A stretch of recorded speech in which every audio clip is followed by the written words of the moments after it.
Puspusa na ang training ni Manny Pacquiao lalo't isang linggo na lamang na bago ang kanyang laban kay Antonio Margarito. Maaga naman dumating sa Dallas, Texas ang Mexicanong boksingero. Nagpapatrol, Dayan Casilleo. Ganito ang eksena sa labas ng Wildcard Gym bago ang practice kanina. Super excited na ang mga fans para sa labang Pacquiao-Margarito. Naghintay naman sa gym ang isang celebrity Pac-Man fan, ang artistang si Robert Duval.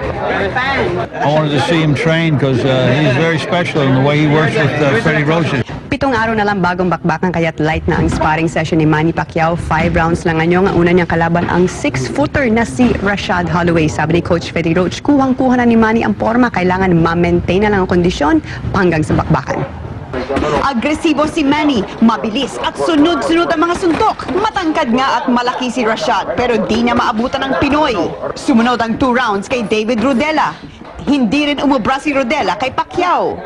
Piniperfect ko yung movement ko, kunting galaw, tapos mag-counter ako. Then yung balance, distance, timing. Samantala, dumating na sa Los Angeles ang ina ni Pacman, si Nanay Junicia. Manonood daw siya sa ringside sa unang pagkakataon. Maaga naman ang dating ni Antonio Margarito sa Dallas, Texas. Dayan Casilleo, Patrol ng Pilipino, Los Angeles, California.